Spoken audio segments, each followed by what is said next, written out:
پاکستان کو گلگت بلتستان سے لے کے انڈس بیسن تک ہمیں تیاری کرنا پڑے گا. اور اس تیاری کے لیے میں سمجھتا ہوں کہ جو ہمارا پاکستان کے وفاق کے جو پالیسیز ہوتے ہیں، جو پورا پاکستان کی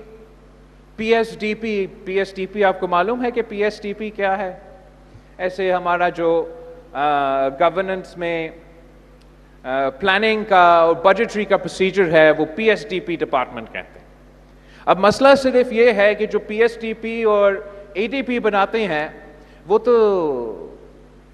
17 سال 60-70 ایئر اولڈ کے ہوتے ہیں. وہ جب تیاریاں کر رہے ہیں تو کیا وہ اگلے 5 سال 10 سال کا سوچ رہے ہیں؟ کیا آپ کا مستقبل کے سوچ رہے ہیں؟ کیا آپ کے بچوں کا مستقبل کے سوچ رہے ہیں؟ سچ میں وہ نہیں سوچ رہے. وہ آنے والے بجٹ نکالنا چاہ رہے ہیں اور اس کے مطابق وہ اپنے کاغذ پہ منصوبے بناتے، اس کا اثرات کیا ہوں گے. میں سمجھتا ہوں کہ اب نیا نسل کو یہ سارے فیصلے کرنے چاہیے، اس لیے ہم ہی مستقبل کے بارے میں سوچ سکتے ہیں اور ماضی کو چھوڑ سکتے ہیں. تو ایون موسمی تبدیلی کے لحاظ سے میرا خیال میں پاکستان کو اپنا پورا کا پورا پی ایس ٹی پی کو پھاڑنا چاہیے اور ایک نیا پی ایس ٹی پی تیار کرنا چاہیے جو آنے والا نسل کے لیے، آنے والے مسئلے کے لیے وہ ایسا ایک پلان ہو جس پہ ہم مل کے عمل درآمد بھی کر سکے اور ہمارا مسائل کا حل نکالے. اور موسمی تبدیلی کے لحاظ سے اس کا مطلب یہ ہوگا کہ جو بھی آپ کا تمام انفراسٹرکچر ہے وہ کلائمیٹ ریزیلینٹ بنے. اگر آپ کوئی اریگیشن کا نظام بنا رہے ہیں تو پھر آپ موجودہ جو پانی کا حالات ہے اس پہ آپ ذرا سوچیں اور آنے والے جو مسئلے ہیں اس کے بارے سوچیں اس سے پہلے کہ 6-7 نیا کنالز بنانا کا فیصلہ کرے. اس میں یہ ہو کہ ہم نے جو انرجی کا بندوبست کرنا ہے پاکستان میں، کیا ہم یہ پرانا طریقہ اپناتے رہیں گے جہاں مہنگا قیمت میں باہر سے اپنے بجلی منگواتے ہیں اور پھر وہ بجلی پورا حکومت ناکام رہتے ہیں کہ ہم وہ بجلی پھر آپ کو خاص طور پہ یہاں، باقی پتہ نہیں لاہور میں دوسرے شہروں میں پہنچتا ہوگا، کہتے تو ہے کہ لوڈ شیڈنگ ختم، مگر اگر وہ یہاں ہمارا جمشورو آتے، حیدرآباد آتے، لڑکانو آتے تو ہم ان کو دکھاتے کہ لوڈ شیڈنگ ختم نہیں ہے. اور یہ اتنا بڑا مذاق ہے، اتنا بڑا مذاق ہے وہ بھی موسمی تبدیلی کے لحاظ سے کہ وہ کہتے ہیں کہ ہمارے پاس ایکسیس بجلی ہے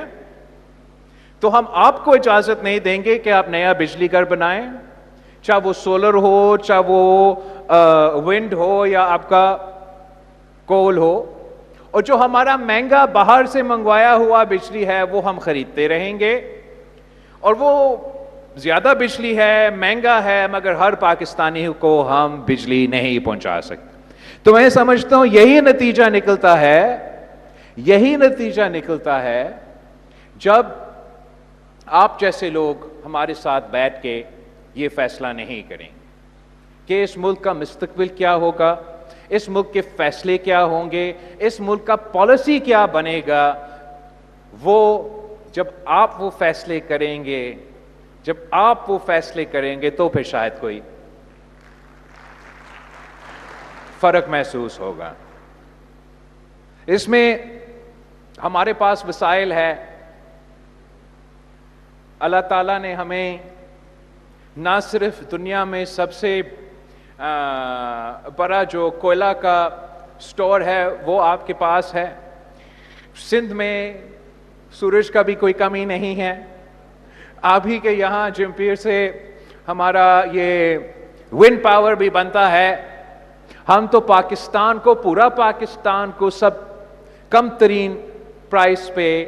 بجلی بھی دلوا سکتے ہیں، لوڈ شیڈنگ کا بھی مقابلہ کر سکتے ہیں اور موسمی تبدیلی کا بھی مقابلہ کر سکتے ہیں. تو میں پر امید ہوں کہ آپ کی مدد کے ساتھ ہم اس ایشو کو اٹھائیں گے،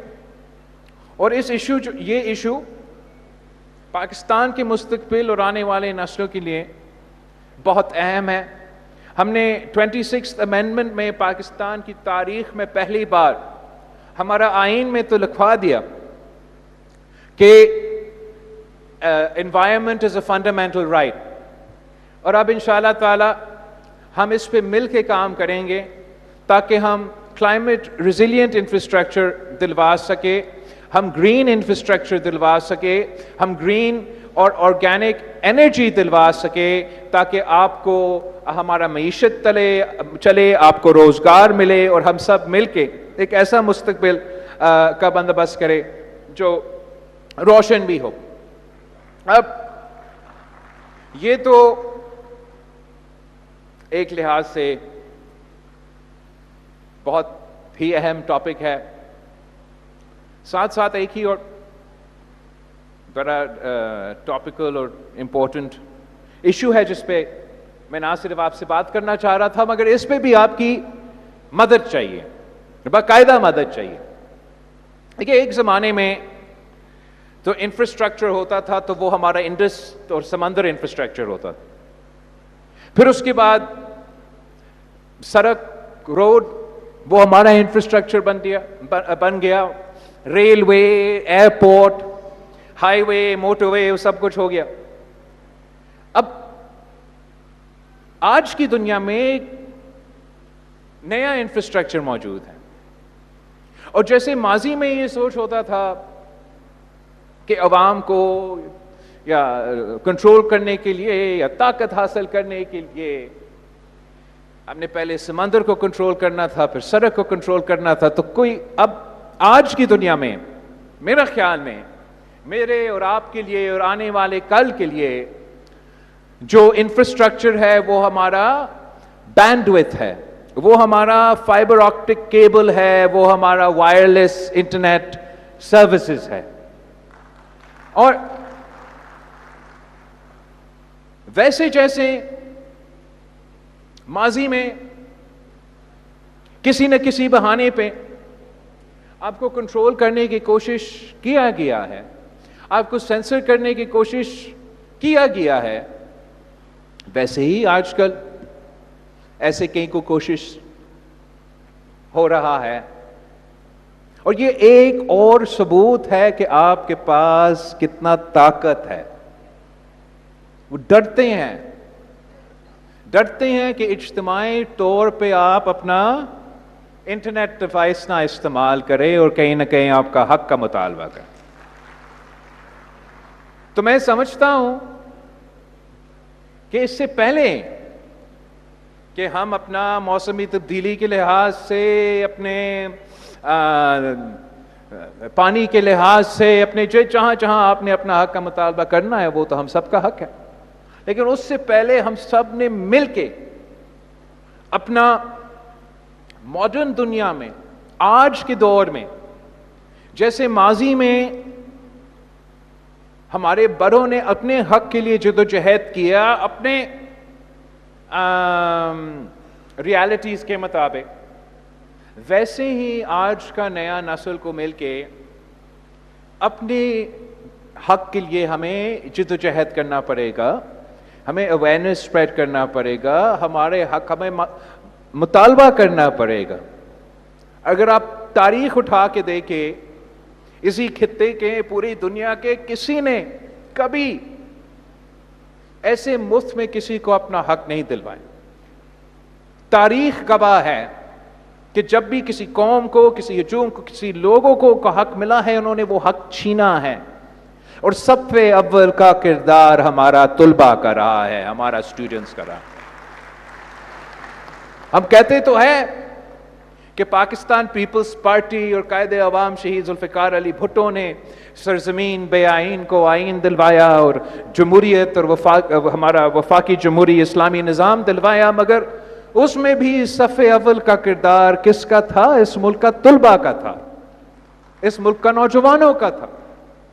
شہید محترمہ بے نظیر بھٹو نے اگر عامر ضیاء کا مقابلہ کیا، اس ملک میں جمہوریت بحال کیا، تب بھی جو صف اول کا کردار تھا وہ طلباء کا تھا. اور یہی وجہ ہے کہ تب سے لے کے آج تک ہمارا طلباء یونینز بینڈ ہے، ڈرتے ہیں آپ سے. تو آج بھی میں سمجھتا ہوں میں آپ کے پاس آیا ہوں اس لیے، آپ کی ساتھ مانگنے کے لیے، آپ کی مدد مانگنے کے لیے، اس لیے میرا اور آپ کا حق پہ ڈاکہ لگ رہا ہے.